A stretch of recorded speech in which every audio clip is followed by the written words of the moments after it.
Good afternoon, good evening, everyone. My name is Amira Brown.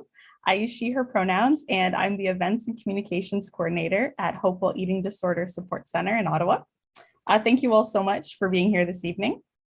I'd first like to begin by acknowledging the land on which Hopewell operates. It's the unceded traditional territory of the Algonquin Anishinaabe people. We're very grateful to be able to offer our services in this territory. So founded in 1999, Hopewell is a nonprofit organization that provides services, resources, and support to individuals struggling with eating disorders and to the family and friends who support them on their recovery journey. We offer support through various programs, which include peer mentoring programs, art therapy, dance movement therapy, yoga for eating disorder recovery, and online peer support groups. We also offer a prevention program called Celebrate Everybody, which we deliver to schools and youth community organizations across Eastern Ontario. For more information on our programs and our groups, you can visit our website at hopewell.ca/programs. You can also follow us on social media. Our handle is at Hopewell Ottawa on Facebook, Twitter, and Instagram. So Eating Disorder Awareness Week, which runs every year from February 1st to February 7th, is a nationwide week that's focused on raising awareness on the impacts of eating disorders, the dangerous stereotypes, and the resources and supports that are available across the country. This year's national theme is Everyone Has a Role to Play, which aims to recognize that we all have a role to play in the prevention and intervention of eating disorders. We appreciate that teachers and coaches have an incredibly challenging job, and that has been made even more challenging by this pandemic. We want to make sure we do what we can to support you as you play such an important role in our community and the lives of our youth. Tonight, we have an amazing group of panelists who each bring a unique perspective and experience. Joining us tonight is Kelly Spence, an International Olympics Committee sports dietitian candidate, registered dietitian, exercise specialist, and works in the eating disorder program at SHIO. We're also joined by Christine Shu, who is an EDI consultant, body liberation movement coach, facilitator, and educator. And our final panelist is Michelle Neville, who is a mental health leader for the Catholic School Board of Eastern Ontario. This panel is the first of many, all made possible by the generosity of the Crabtree Foundation and a private donor. We look forward to hosting future educator-based events. Just wanted to cover a couple housekeeping items. So we are recording this. This panel will be shared to our YouTube channel. So cameras can be on or off, whichever you're most comfortable with. But if you're eating, please have them off. Please stay muted until asking questions during the final live Q&A period, but you can submit questions throughout using the chat function. I would now like to pass it over to our moderator for the evening, Christopher Vallee. Christopher is a TV, web, and radio journalist who has lived experience. Thank you all again for joining us this evening. Thank you, Amira, for that lovely introduction. Hello, everyone. I am Chris. As Amira said, I have some previous experience with an eating disorder. I fought for 6 years, and during that time, I experienced some highs, but more often than not, many lows. There were a lot of feelings of dread, a lot of feelings of hopelessness. And when I felt hopeless, I tried my very best to seek hope in others. I am here today because of the tremendous efforts of not only CHIO's eating disorder program, but also Hopewell as a community organization. So thank you all for being here. I am so happy to be a part of this panel and be joined by such lovely guests. So without further ado, I think we can get things started. Are we all ready? All right, so question number one is, when it comes to eating disorders, would you say that we're potentially contributing to the problem with our own behaviors, our own language, and even through the delivery of our health programs and athletic units? Anyone can feel free to unmute themselves and answer first. I can start us off. Sure. So I think there's definitely the potential, right, to cause damage. And that's why it's important that there's events like tonight's to raise awareness about the safety and, different ways of promoting healthy nutrition and healthy eating and, body image and those kinds of things, especially when you can do it at a time where kids aren't already suffering necessarily with an eating disorder, but if you can kind of catch them before that and really instill kind of healthy eating habits and patterns into their vocabulary and into their lives, then you have a much better chance of succeeding. But if you're not careful, there is definitely the potential for teachers or coaches or anybody, parents or doctors to cause more harm than good. So that's why there's lots of guidelines when it comes to how to support somebody with eating disorders. And I know I'll be talking about some of those that we do in the schools a little later. But yeah, what do the other panelists think? If you don't mind, I'll jump in. From my perspective, I agree 100%, Michelle, with what you're saying. And the tricky part is that our world is filled with misinformation of nutrition science, and diet culture is so pervasive, and we know that diet culture can perpetuate and lead to disordered eating and eating disorders. And it is a huge monster, and we're all up against it. And it is true that our youth are they look up to all the leaders that they have in their life and authority figures, and they sometimes try to emulate, and they do take a lot of things to heart. People who struggle with disordered eating and eating disorders tend to be quite we call them either super feelers or sensitive, and they don't want to do anything wrong. They don't want to go against what they're hearing, and not that anybody's trying to do any harm or anything intentionally, but when they hear these things and they take it on, and they don't, if I think back to a kiddo that I worked with years and years ago who was 7 years old and had heard something, and she really just didn't want to do anything wrong, so she felt like she couldn't eat any fat because fat is bad.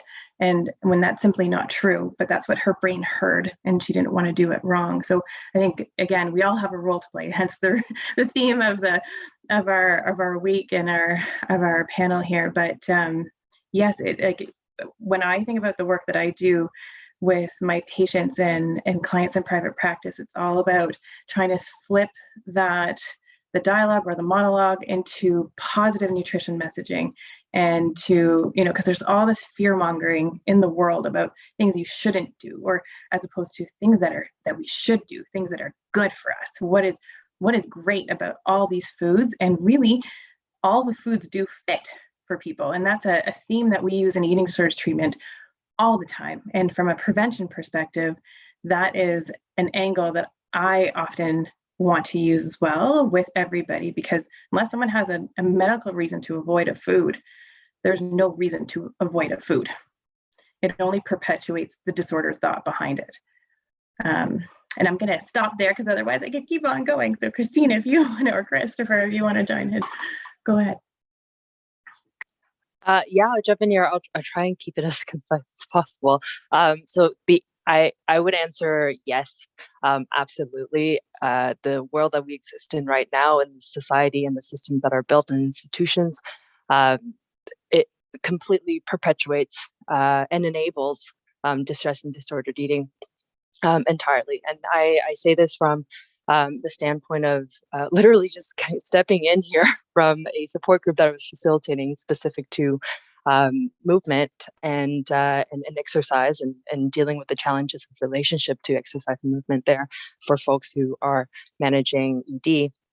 And again, I'm going to try and keep it concise and short, and hopefully build on top of this answer with the questions later on. But the systems that I speak of are capitalism, white supremacy, colonialism, and patriarchy. All of these systems that exist push for the loss of autonomy, bodily autonomy, especially for youth.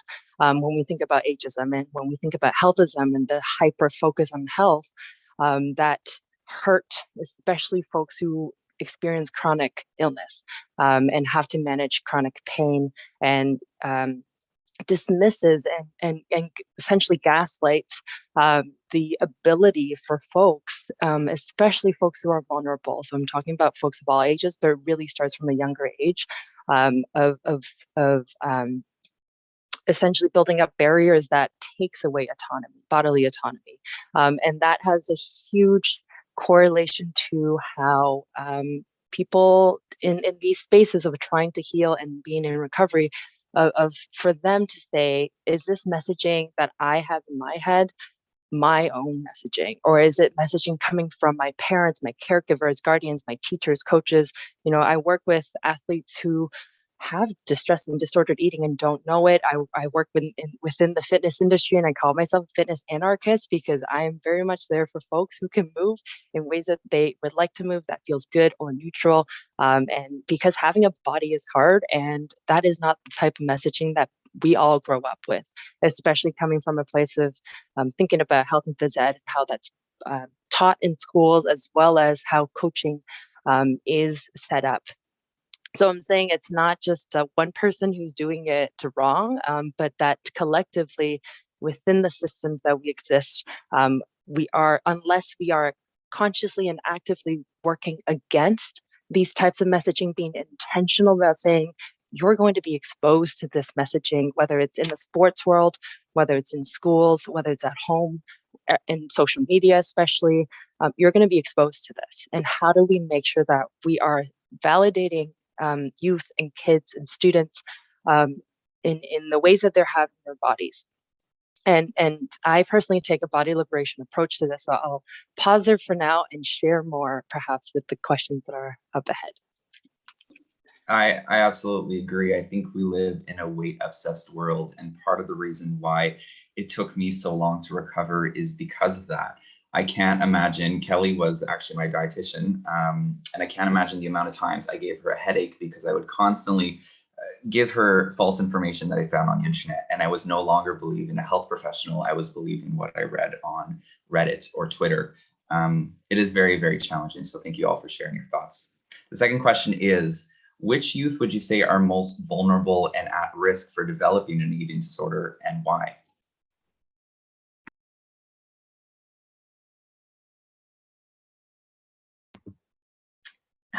There are lots of risk factors. I'll start there. And different eating disorders have different risk factors, but we will start just with general. So we know that there can be a genetic predisposition. So if there is a family, any family history of mental health conditions, it can be passed down. Absolutely. We know that people, youth who've experienced trauma, they're at increased risk. We know that youth who are more perfectionistic are at increased risk. If they're in sports where there's weight classes or aesthetic components, they're at greater risk. I mean, everybody's at risk, but they're at greater risk. Michelle or Christine, feel free to jump in, or Chris, if you want to jump in too. There's different things that can contribute, absolutely. From a sport perspective, there is a higher prevalence in, like I said, the weight class sports. So rowing, wrestling, like anything that kind of you have to make weight for. That's very, very, very common. So those ones from a sport perspective is something to consider. Christine or Michelle, anybody? Yeah. So I'm happy to go next. We know that eating disorders has actually very little to do with food, right? Like at the end of the day, it's really not about the food. It's about how people see themselves, right? Or what they're telling themselves.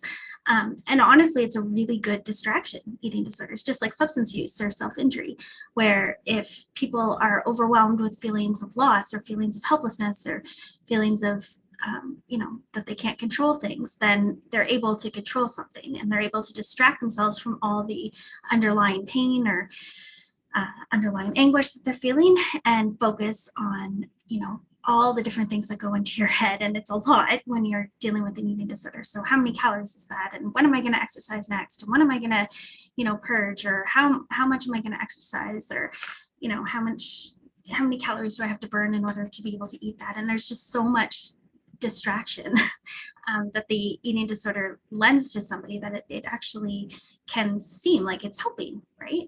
Which is why it's so hard to give up. And I think where people are really challenged is because it has been kind of a friend and something to distract them from all the other kind of life stressors that are going on. They get stuck in kind of the pre-contemplation stage of change. And so we know that to change, any change that anybody ever wants to do, whether it's drink more water during the day or exercise more, or any change, move or change jobs or whatever, we all go through these stages of change. And the first stage is, and we all would go through this, is that pre-contemplation stage where we really don't think there's a problem with what we have right now, right? So we don't recognize that, that we're not drinking enough. And so, we're thirsty a lot, or we're running out of air at the top of stairs. And so we don't, maybe we don't recognize that we need to exercise more, but there are some signs that things aren't great.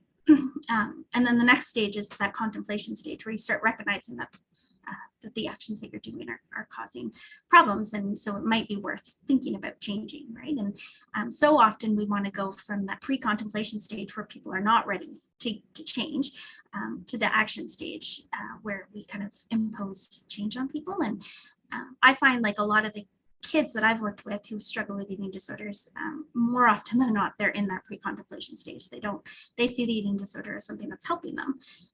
And granted, it might be helping them in that time to overcome whatever it is that they're going through. But at the same time, we know that there's, a lot more healthy coping strategies that are out there. But yeah, I think definitely those kids that, as Kelly said, the kind of the ones that are very perfectionistic and sometimes they don't really come up on the radar at school, like the really quiet kids where, they're people pleasers and they always want to make their teacher happy and hand in their work on time. And they're really anxious to do well and they want to succeed in life. So oftentimes they kind of get they come in second place when we're dealing with a whole bunch of kids, and some of them are very externalizing and bullying others and starting fights and things where they get all the attention, and the other kids who are more quiet and seem to be doing okay and have goals for the future really are struggling. So that's a common thing that we see in the schools, is those kind of really good kids that have slipped under the radar for a while. So I have two parts to my answer. One part is related to what Kelly and Michelle said, just building on what you've already shared. I think, like I said, it goes back to the idea of having bodily autonomy, right? Like when folks engage in these behaviors, depending on the ED as well, it's for a need for control. And it goes back to not being able to have like have that consent practice in their life, not being able to have the space and the conditions that are safer for them to, one, recognize their boundaries, and two, assert their boundaries and have those boundaries be honored, regardless of the types of boundaries. But specifically, I'd say in the sports world, and especially in athletic performance, when ultimately I think the system that we have in Canada right now is constantly trying to push for youth to be able to, that's what's praised and celebrated the most. I'd say that especially in those weight class, athletics-based sports, those are definitely areas where youth are going to be bombarded with messaging that one, maybe their coach knows better or their parents know them better, that these are the ways in which you're going to achieve success by doing these things, and they're having to say, oh, okay, I'll just follow along, and not being able to even understand that they can too say no, and that to have that no be honored in terms of the ways in which we're training coaches to coach youth as well at the same time. And when we think about the culture of health and phys ed too, right, it really comes down to the health and phys ed teacher in terms of their knowledge base to think about how can we take a health at every size approach when we're thinking about teaching health and nutrition. How can we expand beyond that? Who's teaching health and phys ed? What do we look like? So, I say that as a leaner person. I know my privileges when I enter a space. I know that large folks of larger size will automatically be intimidated because of the traumas they experience in life. So, just going back to Kelly's point around folks who have experienced a lot of trauma, and not just one incident trauma, but ongoing life traumas that are often not seen, not talked about, because there are no spaces that are safer for these folks. And a lot of times when we, going back to the systems of oppression, right? Like the ultimate goal of these systems is to take away boundaries, to take away and deem certain boundaries are more valid and more important than others. So that's the one aspect around like thinking about control and the systemic institutional setup for all of us, even though our intentions are good to try and support youth and students and each other, but that we're also just bombarded with all these messaging, and we don't even realize perhaps we also have those gaps and disconnection within our own bodies, and that comes out in the ways in which that we teach our youth. The other half of the question is, I'd say, folks who are gender diverse, especially youth who are going through some really hard times, potentially not being able to access healthcare that they need, the social transitioning. So thinking about trans and non-binary youth who want to look different, present differently. They can't access the clothing that they want, the haircuts that they want, thinking about gender expression here, can't access bathrooms and change rooms within sports when they want to play, when they want to engage in health and phys ed class, but they can't change, let alone start anywhere. They can't enter those spaces. These are the folks I'd say are inherently going to be built up into or brought into those spaces of potentially developing distress disordered eating behaviors, because especially for trans non-binary youth whose bodies are not developing in the ways that is gender affirming to them. And when we think about that, bringing in the systems of oppressions here, like patriarchy says, being a man, you have to look a certain way. When it comes to misogyny, like and trans misogyny, that being a woman, you need to look a certain way, or that you operate outside of the gender binary, and that you just simply want to have a body, but you cannot escape all of these systems that hurl harm and violence at us every day. And it goes back to that idea that Kelly shared around being traumatized because we can't simply just exist. So I get quite a bit of youth who are trans and non-binary saying, I want to appear a certain way, just to even uphold, reinforce the ideas of patriarchy and gender binary, because that's what they were taught, and they want to change their body shapes. And that's the only way. Food may be the only access for them to have a little bit of control and thinking about, because of the false messaging that if you change the way you eat or what you eat, you're going to automatically somehow shift your body shape. All of those things come into play here when we think about who's at most risk. And, when we talk about body dysmorphia, trans and non-binary folks are talking about gender dysphoria, and both of those things at the same time, if not the same things, for them. So those are some things to think about. If folks are unfamiliar, definitely invite folks to look into it and learn more about gender dysphoria, especially in terms of how that could be coming up in youths who also don't feel safe in coming to come out. And a lot of the symptoms of folks dealing with distress disordered eating is very secretive, right? And that plays alongside with folks who are not able to come out as well. So those dynamics definitely enable one another even more so. It's all positive for them. When we're doing prevention work, speaking about eating disorders directly, is that more harmful? And if we don't discuss them directly, are we potentially contributing to that stigma around them? So in other words, should we discuss eating disorders directly or not? Yeah, I can jump in first again, I guess. So we definitely do cover it. It's in the Ontario curriculum. So it is covered. It starts where we really start talking about eating disorders specifically is really around the grade 7 mark. And there's clear curriculum that talks about making sure that kids understand what disordered eating is and kind of signs to look out if a friend or family member or themselves if somebody's struggling. So there is that in the curriculum too. It is important to definitely talk about, but we need to make sure that we're in a safe environment to talk about it, right? Because we don't want to be triggering other kids that might be thinking about disordered eating and may have just kind of tried it a little bit, but not really a full-blown disorder yet. So we just have to be really cognizant that we're doing it in a safe way. And School Mental Health Ontario actually has a really good document to help make sure that things are done safely. And so there's different levels of safety required. So there's a document for principals to ensure that any guest speaker, for example, who's coming into a school like it's an appropriate conversation, because sometimes we'll have that where we'll have a kid in grade 12 who just graduated and feels really, strong at this point and wants to go and talk to all their peers, right? Or go in front of the whole student body and do like a speech.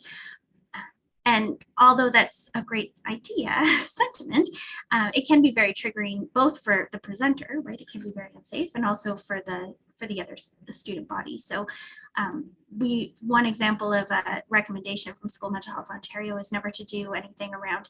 So there's 4 kind of touchy subjects that can be triggering. So eating disorders, self-injury, suicide, or substance use. So if you're presenting on one of those 4, it's better to do it in like a classroom size as opposed to a whole kind of large assembly in the gym size. So it's definitely important to talk about, but we just have to be very careful and thoughtful in the way that we do present it to kids, and make sure that they're feeling safe when it is discussed. Michelle, I just want to parrot that the safety part of it, and just the keeping everybody feeling like it's in a non-judgmental space where people can talk about those things, because a lot of eating disorders are highly competitive with each other. There's this really strong drive, especially like Michelle was talking about, the pre-contemplative phase, where we tend to try to separate the person from the illness and talk about it as a separate entity, because we want to help the person have control over that illness. And when they feel like it's all joined as one in that pre-contemplative phase, that's a really hard thing to do.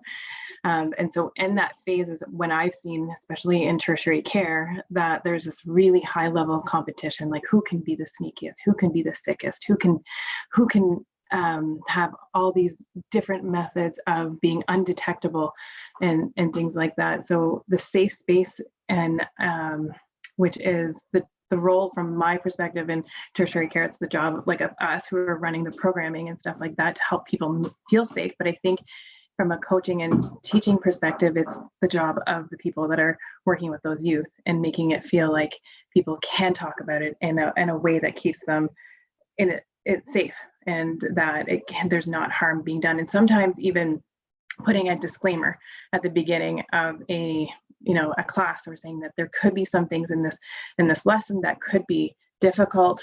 That is something that you'll see a lot in forums and things like that. If you're ever reading on different things related to eating disorders, different language, there's often disclaimers that help people know if they want to be part of those discussions or not, if they know when they don't feel safe, and allowing them to have the out if they need it, because that's a really important thing.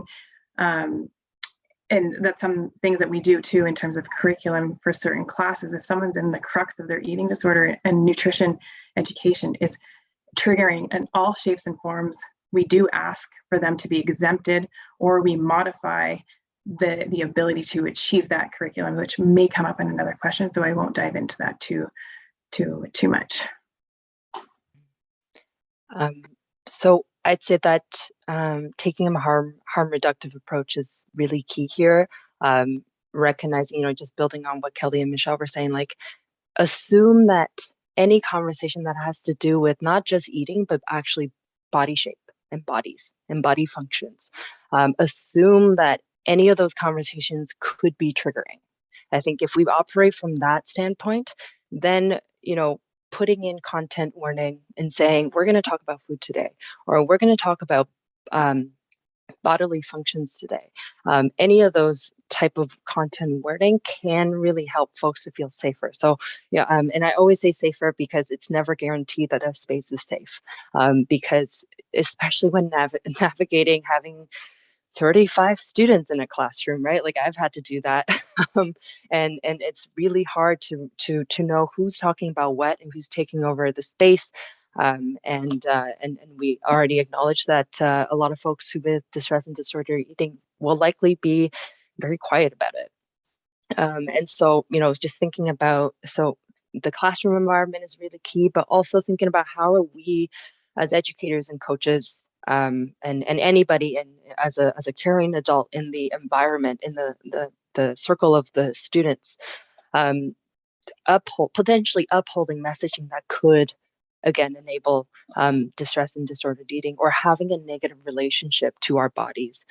Because I'd say that a lot of times, like weight stigma, fat phobia, these are things that don't come up at all. So if we're not talking about those things, even if we specifically say we're going to manage and address the topics of ED, you're only addressing the top surface level of folks, because it's a coping mechanism. And for some people, like, actually normalizing and saying, like, it's okay if you do, or if you feel like you may be experiencing these things, these behaviors, like taking the negativity out of, or the stigma out of disorders in general. And again, also, like, help understanding how we're talking about health, and taking away that hyper focus of health, and saying, like, not all of us will have this sort of like mythical norm, or what is defined within this mythical norm of health. And that it's okay if you're having to access coping mechanisms that may kind of hurt us, and opening up conversation in that way. And I think that can really help a classroom setting and open up conversations for people to think about, like, okay, perhaps we're not just talking about ED. We're talking about, as folks mentioned, Michelle, you mentioned earlier, like the specific topics that we have to be careful about.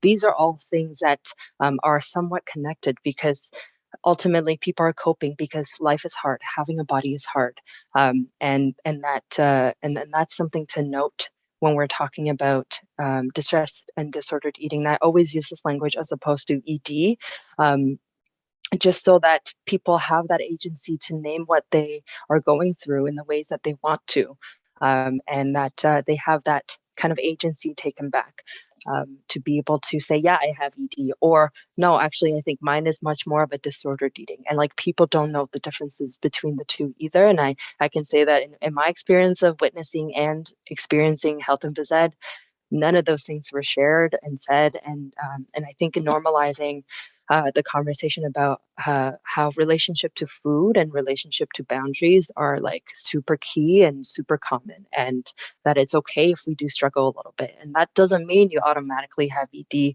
but it means that we can perhaps allow for an environment and condition that are set up to be safer for folks to open up when they are wanting to.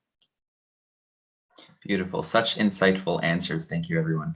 How can we promote healthier relationships with food and exercise that don't focus on weight management and altering our body and appearance?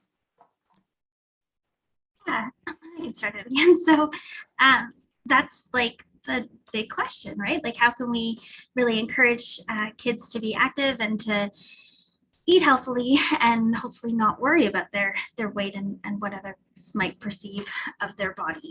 And so it's a challenge. Like I said earlier, like, eating disorders really isn't about the food. If you took the food out of it, it's very much about like past trauma and anxiety, and I know we talked a little bit earlier about kind of the genetic and environmental factors, right? And I like, there was a quote by somebody that I did a training once on eating disorders, and he said, although genetics might load the gun, the environment pulls the trigger, which I thought was just like, wow, yeah, that's good. And it's so true, right? Like, so we have to be really careful in promoting that positive messaging. And I think if we can reach kids young, and really help them understand that their body is a miracle, right? Like, the fact that we have bodies is that, like, brains that work, and all these systems that are working together to keep us alive. It's pretty miraculous. And like I mentioned earlier, I'm in a Catholic school board, so we kind of really work with our faith in that too. The fact that we're all built in God's image, and just the amazingness of our bodies, and really helping kids understand how amazing their body really is, and helping them recognize that food is there to help them be able to run faster, or be able to play longer with their friends, or different things like that, as opposed to focusing on the body itself, like the physical look of the body itself. So and I talk to teachers about that too when they have a student in the class who's struggling with eating disorders. Instead of focusing on the body, which is kind of the worst thing you can do when you have somebody who's struggling with an eating disorder, because it really doesn't matter what you say, they're going to twist it into kind of a self, either try to build themselves up or build themselves down and or pull themselves down. So they might, if you say, oh, you're looking really thin today, in their head, they're going to say, okay, well, I'm doing a good job, so I'll just keep going, right? So, or if you say, you're looking a lot healthier today, then they'll flip that in their head and say, okay, that means that I'm looking fatter, so I have to restrict more. So not saying those things about their body, but more, it looks like you have more energy, or I'm glad that you're smiling again today, right? Or you're able to keep up with everybody today. Like just focusing on their physical abilities and the the amazingness of their body as opposed to what it looks like is really key. And we actually partner with Hopewell in our school board and offer the Celebrate Everybody prevention program, which is really helpful. And I think that's where it starts, right? Is like kids together learning about something that's okay to talk about, and all the different foods that are so good for us, and just the amazingness of our body and the ability to celebrate it and have that opportunity. So I think the prevention programming is really the way to go, as opposed to trying to tackle it once somebody has developed an eating disorder, right? The prevention is definitely helps a lot. And so we're really grateful to have Hopewell support in doing that. I'll speak about the I like looking at health from a holistic lens. And when I say holistic, I mean mind, body, and soul. And that, what we eat isn't just about our physical body. It's about all the other areas in which, like, why do we eat? Why do we eat? We eat because we love certain things. We eat because of our culture, because of our religion, because of our medical status, because of our physical body, because of our athletic, whatever, associations and stuff like that.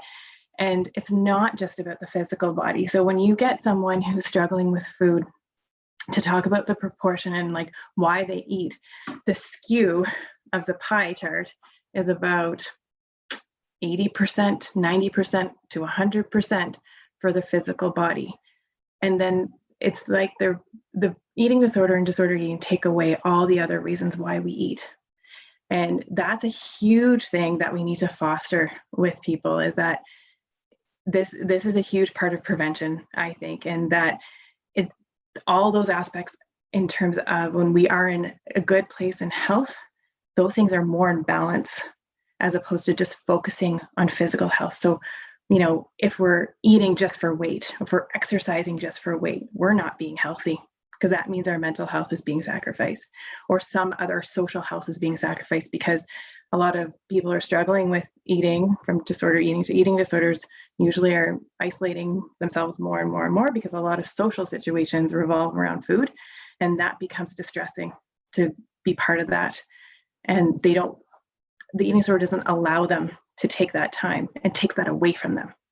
And so they're not healthy from a social perspective. And so that's how, and if you look at even the Canada's Food Guide, how it's changed over the years, it went from being a very specific, this is how many portions you need for this age group of these different food groups. And it shifted away from that. It shifted into all like the importance of having a healthy relationship with food. And that, if we work on trying not to restrain ourselves from eating certain things because we shouldn't, because it'll affect our weight. But when we do that, there's a higher propensity to binge on those things. So if we just help people understand permission and that these things are all okay, we actually are fostering a better overall health status. And if weight is included in that, then it's included in that. But that the weight is not, it's just one of the factors in all of the other health parameters. And if we're not looking at them equally, we're not looking at health holistically. And that's the shift what I find eating disorders hold on to weight status, my BMI, this. And it's, again, what Christine was saying about how it's very systemic and there's all these contributing factors about how we should be, or what, you know, society's told us over decades and decades and decades to be like.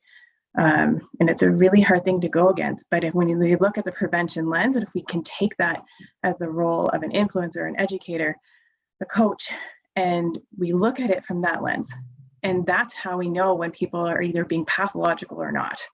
And I think I saw someone pop up in the chat about the risk factors. When I look at someone's risk, like how they're doing nutritionally, I'm not looking at just their nutrient requirements. I'm looking at the big picture of food in their life. And you know that when someone is in the crux of the eating disorder, almost all aspects of food-related things are pathological. And when they're recovered from the eating disorder, they're no longer in that realm. And so the same with exercise. Exercise should be joyful. It should be fun. You should love doing it, love how you feel. If it's not, if it feels like a chore, feels like you have to do it, because if you don't, because of X, Y, and Z reasons, that is not a healthy relationship with exercise or movement. And that goes across the board. If an athlete isn't enjoying their training anymore, that's something they need to examine. They need to examine whether or not these continue in that sport. Is it too much pressure? Is it not actually what they're wanting to do anymore, but they feel like they should? So I know I'm kind of going on a tangent, and I apologize because I want to give Christine some space to talk to. So I'll stop there. I'll let you take over, and we'll come back to some things if we need to. Thank you, Kelly. Actually, you made a couple of like really important points I was thinking of, or on the same line of, you know, like in short, in order to address this question, I would say that's the erase colonialism, because I'm so glad, Kelly, you brought up the Canada's Food Guide, because it has a very racist history. It literally started off from exploiting and doing experiments on Indigenous children in residential school for the nutrition policy to even form in Canada. And that history and the roots, you know, I'm sure, yes, edits are being made, it's being revised, but ultimately those roots still stay. They're still foundational to the ways in which we operate. And so, you know, thinking about the weight stigma aspect, like looksism exists everywhere. There is a hierarchy of what beauty looks like. Again, going back to that idea of a mythical norm. And I usually think of like an example, like a Ken doll, right? Like real lean. If we're thinking about, you know, masculine presenting folks, really lean, short hair, chiseled body, right? Able-bodied, don't experience pain or emotions. There's a whole list of things there, right? And when we think about feminine presenting bodies, that they look a very particular way as well. When those things exist everywhere, and especially on social media, now that we have filters, it's like a whole other level of like amplification of those things. That's going to influence what youth are bringing into the spaces that they go into, especially in sports when athletes look a particular way. And, you know, I say this with holding tons of people's stories in my heart, especially one of my best friends who grew up experiencing and having to manage and will forever be in recovery of eating disorder. She was told that she was too big to be in swimming. And even though she was the captain of her swim team in high school. And that was at the height of her distress and disordered eating. So I think, and that story is very common. So I think it's important for us to really assess, like, what are our own experiences that we're bringing into this space, and how are those dynamics being added in and into inherently building up a space, those conditions, and thinking about what it means to be an athlete, and when can you say no. And for that no to be celebrated and embraced.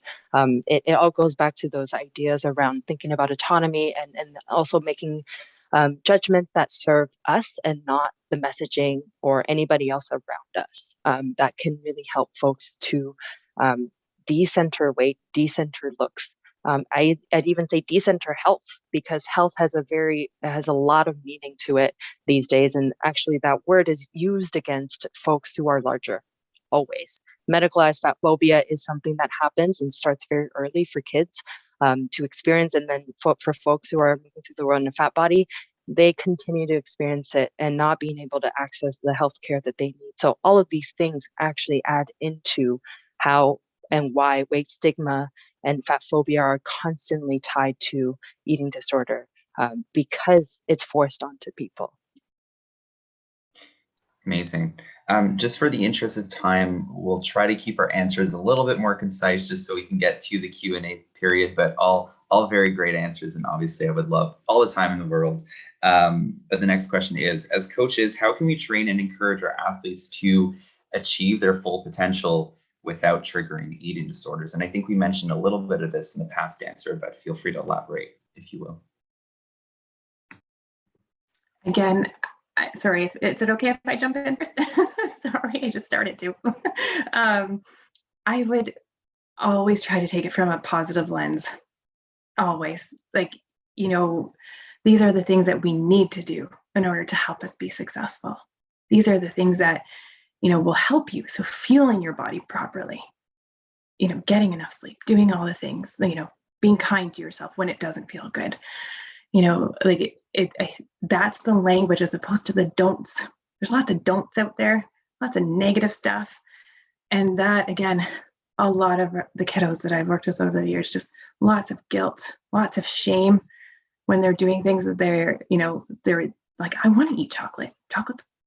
I'm going to say chocolate's great. But, if someone had told them, don't eat chocolate, it's not the best source of fuel for you or something like that. And then they want it, but then they feel guilty if they can't. If they're not allowing themselves to do it, and then it just perpetuates things. So it's a lot about language. It's a lot about how we talk about things, to help them with their full potential, and each individual person's going to have a different level of potential, right? And it's really trying to really examine those things too. What is this person's actual ability? Can they get to where they want to do in a non-disordered way? If someone is not meant to be a lightweight rower, they are not meant to be a lightweight rower and should not be manipulating their bodies to get to a lightweight.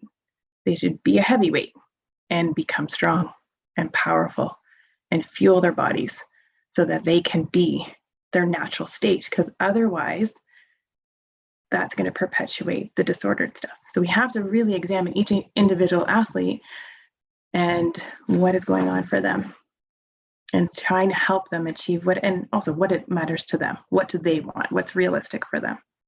So those are some key things. And in light of being concise, I'm going to stop there and pass over to somebody else to add to that.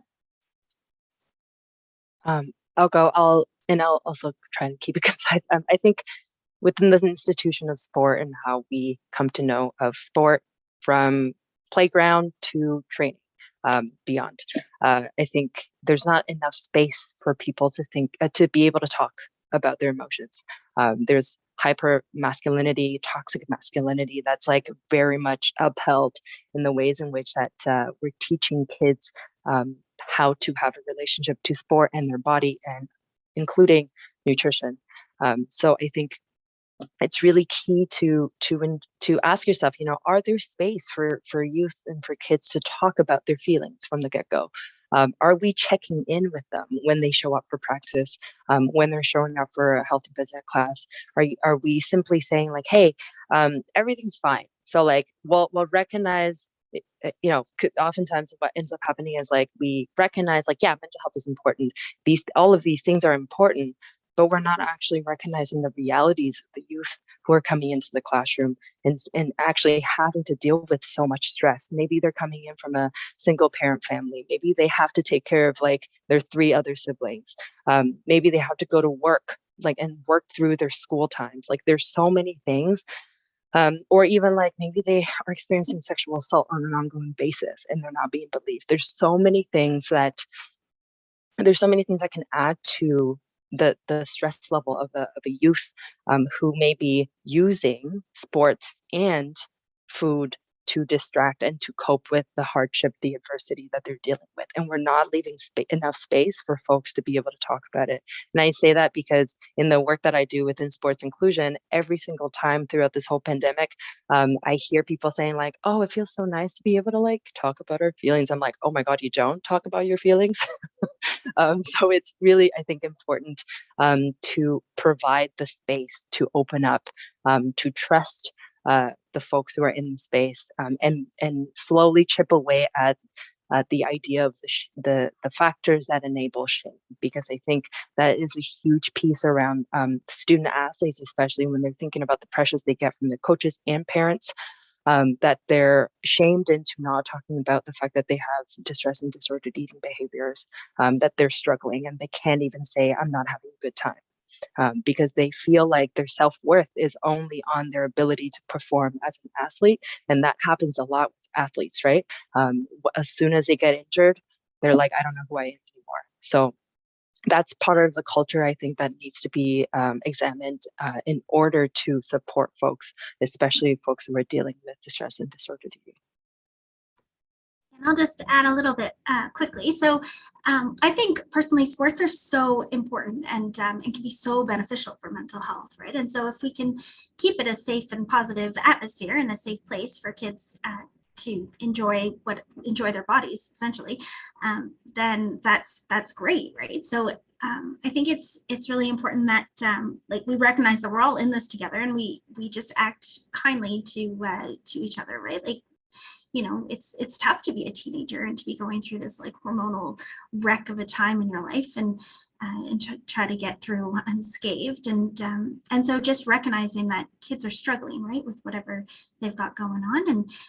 And when you are in a coaching position, it's really important also not to compare kids, right? Just like when you're a parent, you don't want to be comparing kids often, because it like ultimately lands with somebody feeling pretty bad about themselves. So we want to avoid that. And then also anything directly to do with food shouldn't really be on the table, right? So, you know, we don't want kids, you know, if they don't perform very well, and then the coach to yell at them like, what have you been eating? Or I can't believe, you know, you've gotten so big that you can't do this. Or just focus specifically on food and their body size is obviously not helpful. So instead, you know, focusing on performance or their concentration level or different things that aren't necessarily related to food directly, or body size and shape.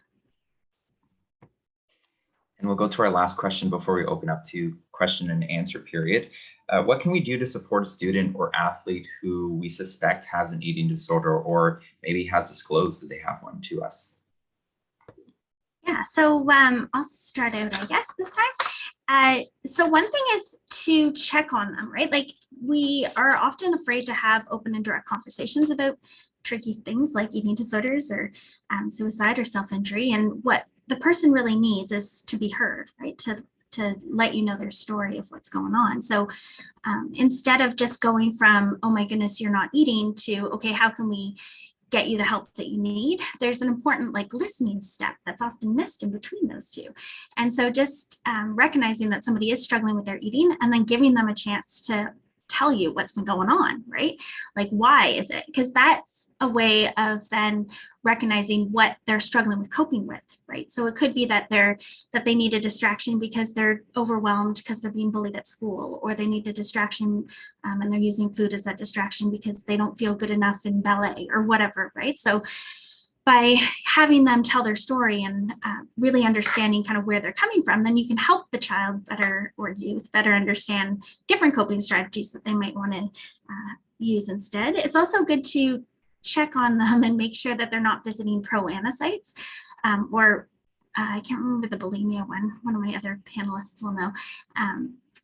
But yeah, so pro-ana sites for anorexia is sites where it's really encouraging other people to engage in similar behavior, right? So they have lots of, they call it thinspiration, where kids go online and see really, really thin models or different people who are like totally emancipated and you know, very, very ill. So yeah, being cognizant of what they're checking out online and how they're talking to themselves too. So a powerful thing when it comes to mental health in general is relationships. That's one, that's the biggest. And the second one is self-talk.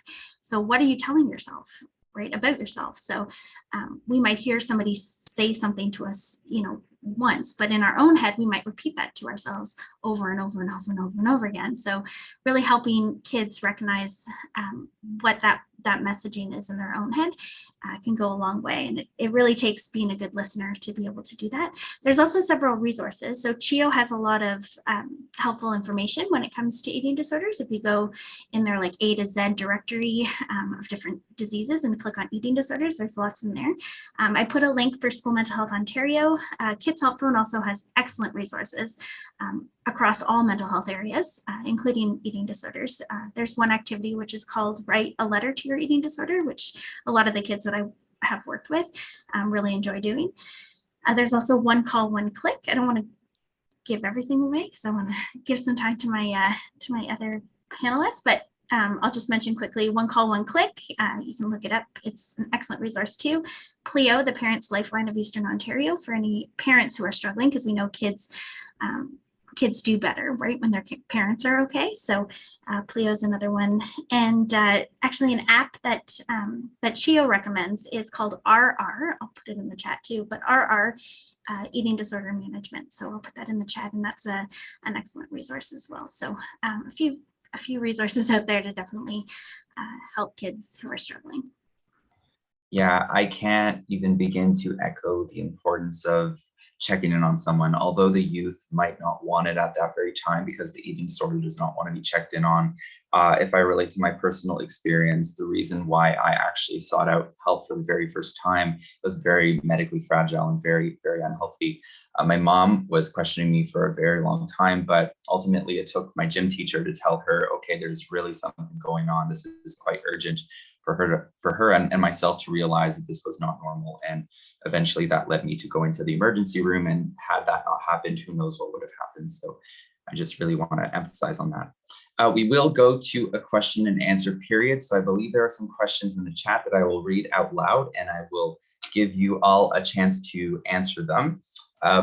Bear with me as I read my false font on my small font on the screen. Apologies. All right, question from Dr. Simi Silver. What are the signs of an eating disorder? What should we look for?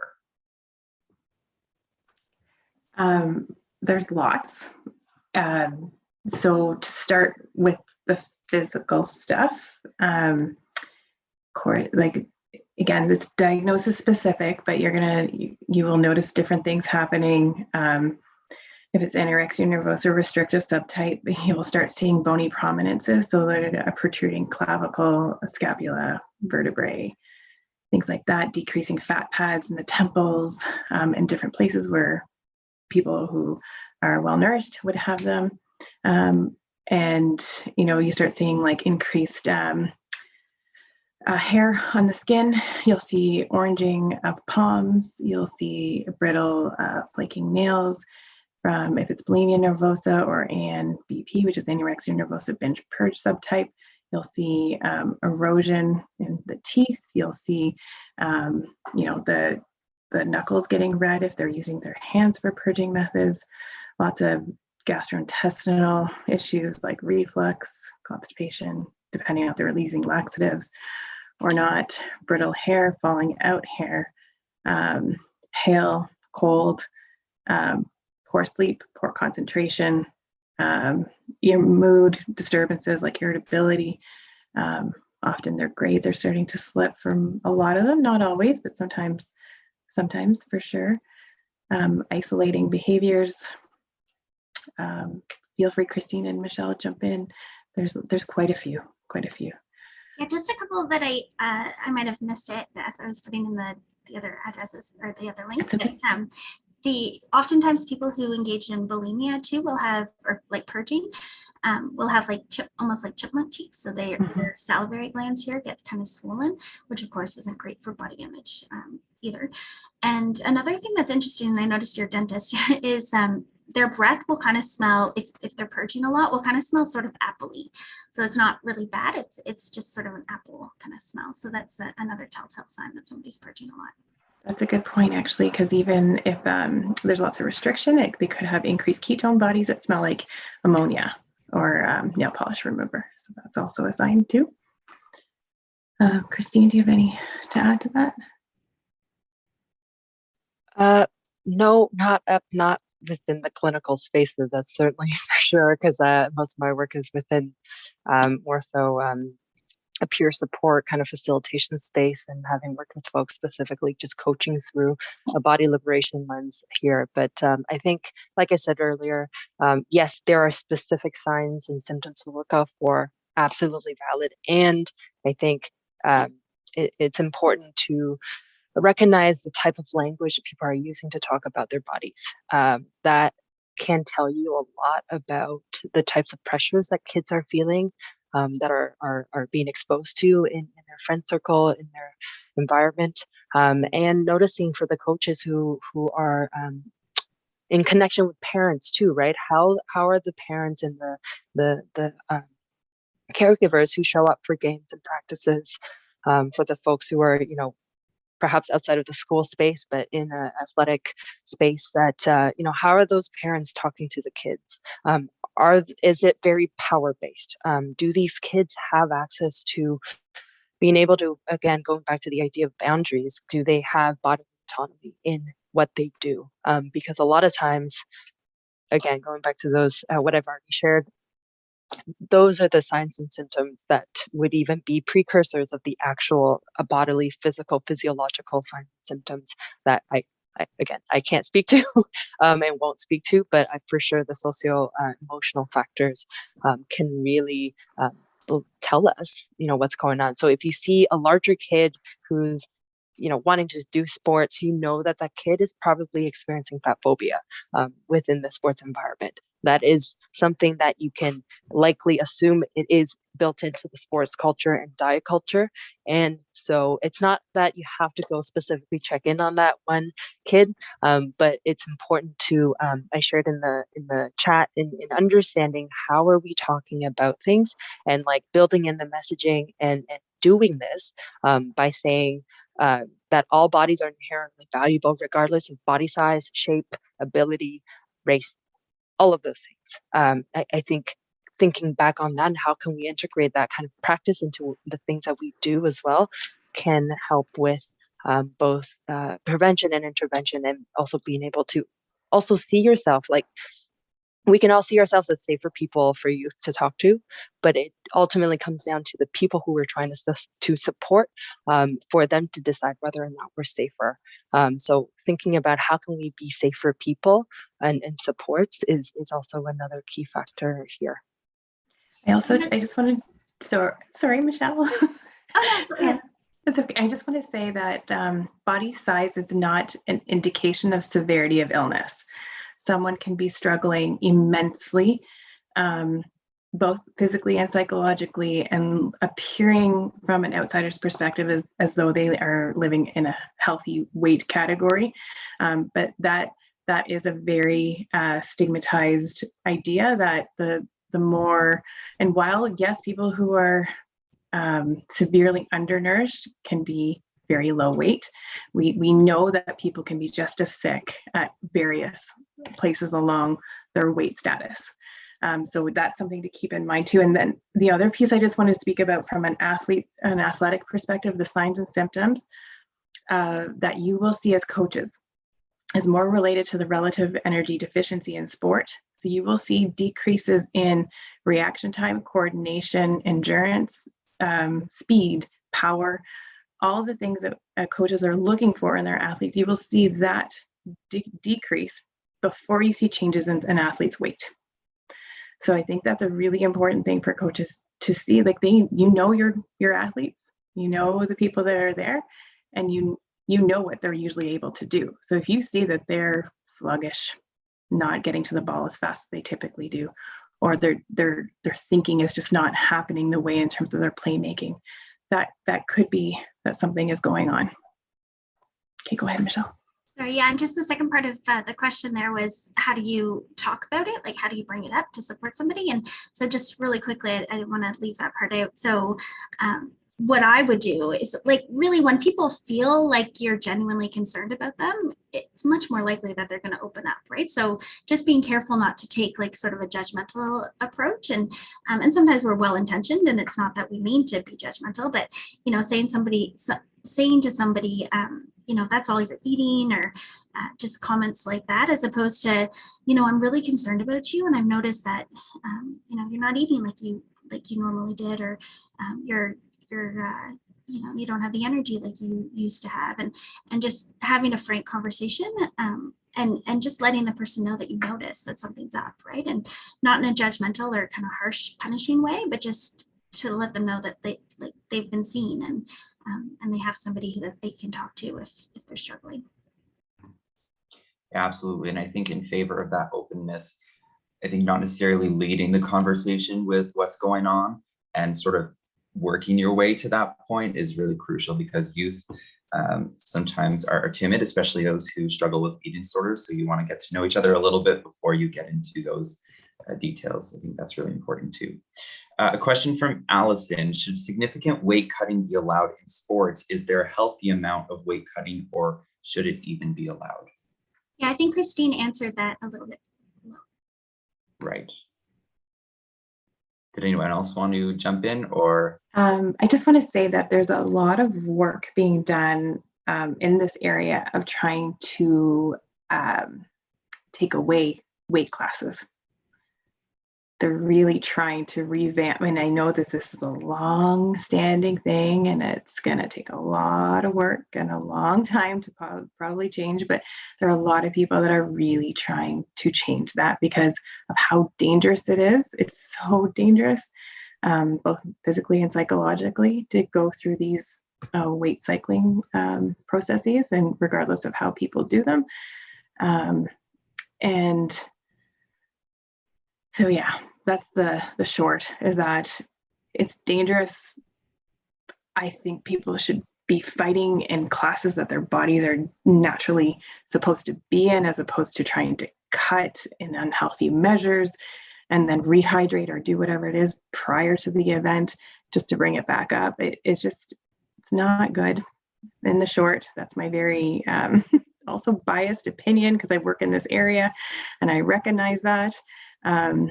But if you talk to athletes who are in that sport, that they don't always believe that that's what should be done.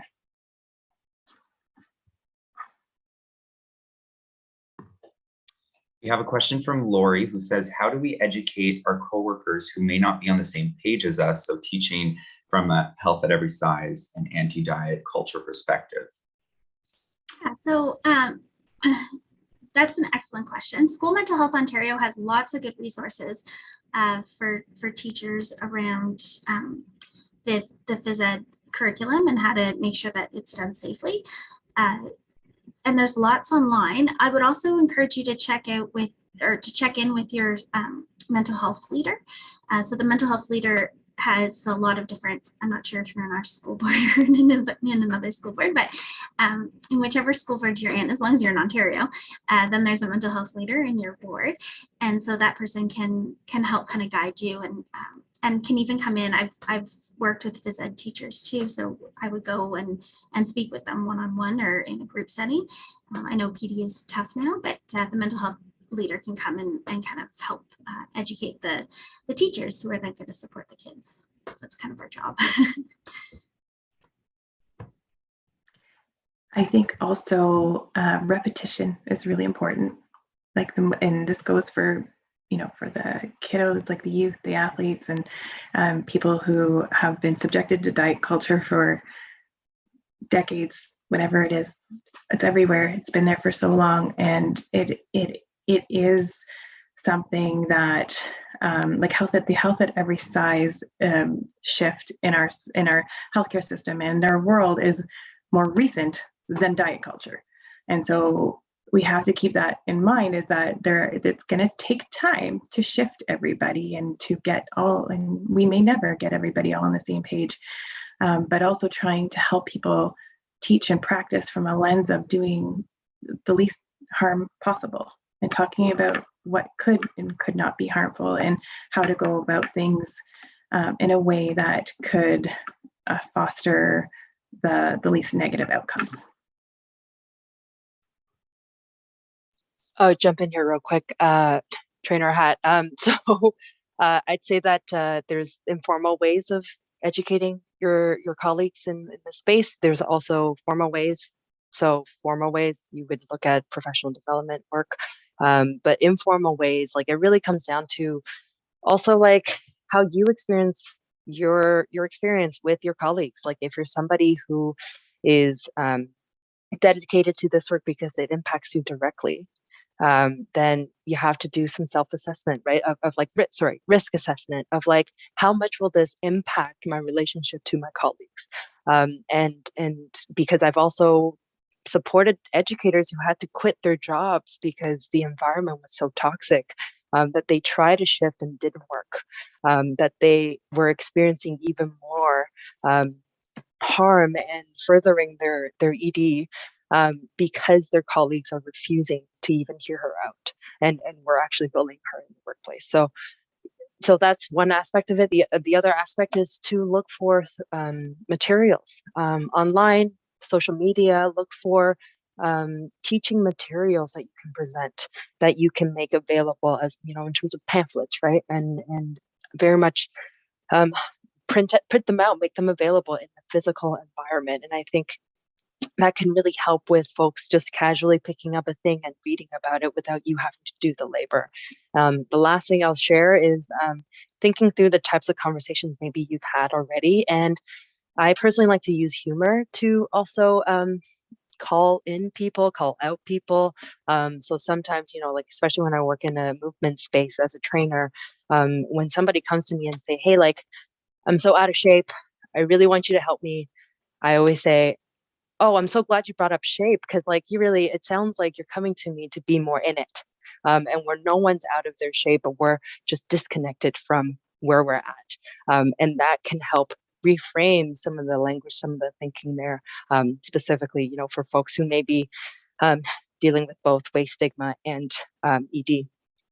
Just thinking about the language that we use and then shifting that,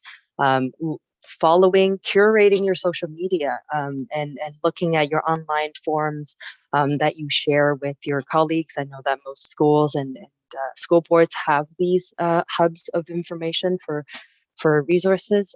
Just inserting those in there. You know, I really recommend for folks to look up Sana Renee Taylor's work, The Body is Not an Apology, thinking about, you know, the materials you use, especially if you work with younger kids, like the Body Book by oh no, I forgot their name. But just looking for more resources that you can easily bring into the classroom. Maybe you can look to co-teach with somebody and say, hey, like, I'm looking to do this project. You co-teach it with that person. You have that conversation. That could be an informal way of doing it as well. So just a couple ideas there for folks to perhaps think about. Thank you. I don't believe there are any more questions in the chat. That being said, we do have a little bit of time left. So if you do have a question, please feel free to either write it in chat, or I believe if you feel comfortable, you can unmute yourself and ask one of the panelists. That is also totally okay and approvable and appreciated. So whatever floats your boat, I guess. And just give it a minute or two here. And maybe just on that note that Christina was just mentioning too, about resources in the classroom. Another good resource that's available is called Kids Have Stress Too. That's for kindergarten to grade 3. And then another resource is Stress Lessons. It's the same like thing. It's just the stress lessons are for grade 4 to 12.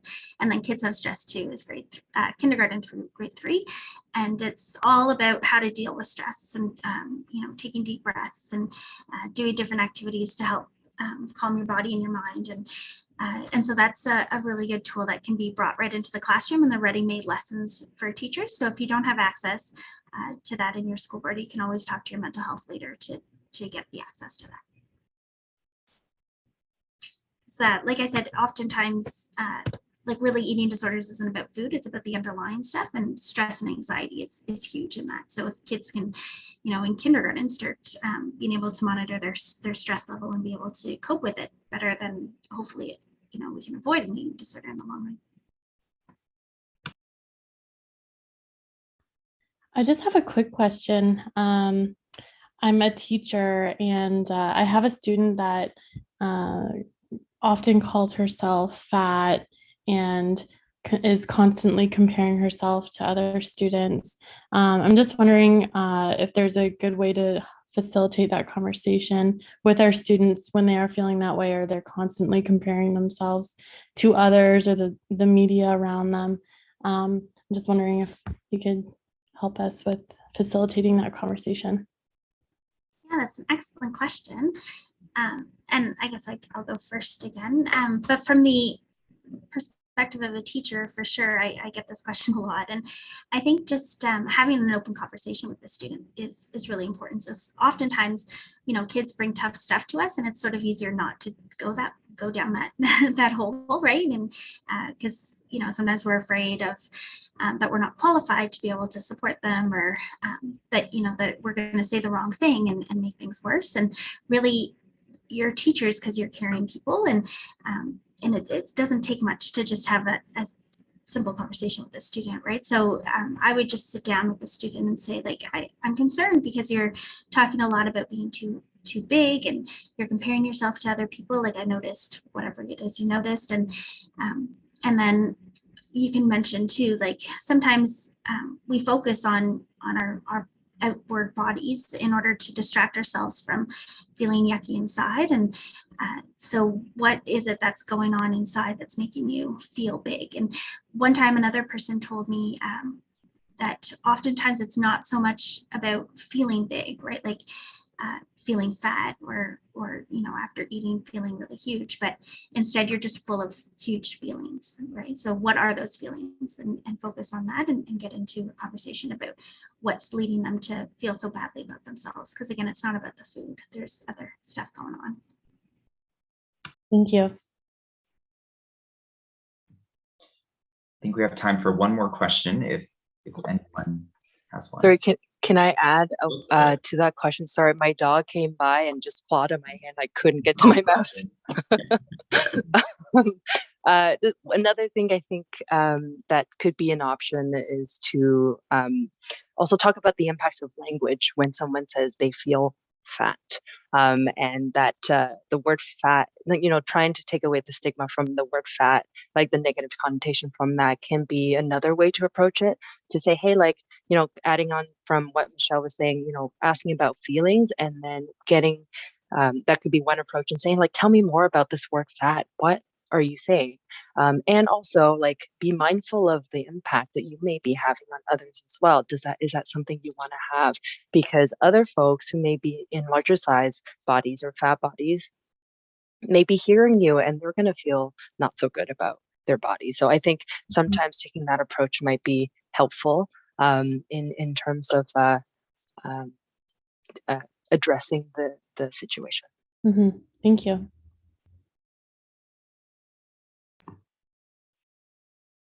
All right. Any other questions before we move on to our closing words? Just one more thing to say on that. I'm sorry.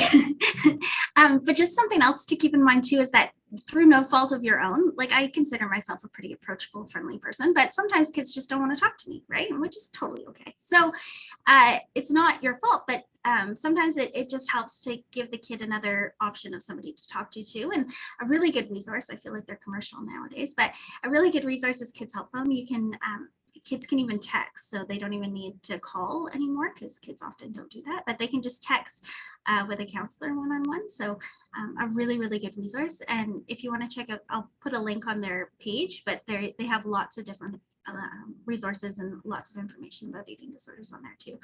But that gives a kid another option, that if you're not available or if they're not comfortable talking with you, they can reach out to Kids Help Phone. That's there 24/7 as well. Chris, I also just saw something in the chat about peer support groups. Yeah, there's lots out there. There are lots and lots. Hopewell has a bunch. NETIC has a bunch. There's quite a few across Canada. I'm sure, Christine, they're in Toronto, you know the ones that are there. But there are so many really amazing ones. And maybe we could create a list of them or something for you, for your school boards or something. I don't know if, Michelle, you guys have that for school boards in terms of like the peer support groups for people, but if not, maybe we can do something. Yeah, so actually that's another kind of commercial for One Call, One Click. So One Call, One Click is there to kind of help navigate the system. So if you need a psychiatrist, it will help you kind of figure out where a psychiatrist would be that has the shortest waiting list, or if you need a psychologist or dietitian or support group. So you can call, one click, or if you just go on their website, it's one, like the number one, call one click, or go to onecallonclick.ca and then you can fill out a quick form, and then they'll call you and figure out exactly what you're looking for and how to best support you. The one thing I'll add real quick is in looking at these treatment programs and support groups, speaking specifically about queer and trans communities, a lot of these treatment programs and support groups are actually not queer or trans friendly or positive, and that it actually can further the experience, like further their people's symptoms. So that's something to note. I know that doesn't make your job any easier. I'm so sorry. The resources are unfortunately very limited. But that most oftentimes the messaging I get from queer and trans folks is that there are no places for them. And I've heard some really horrifying stories of people being misgendered and being told that they must not wear sports bras while they're going through treatment programs, when this person specifically is non-binary and wants to go through medical transitioning and does not want to have a larger chest. So those are just some things to keep in mind, to make sure that you do the research, perhaps calling ahead of time before you offer it to somebody, because you know perhaps your students best when you're specifically supporting somebody, that doing that can help alleviate, or not alleviate, can help reduce some harm.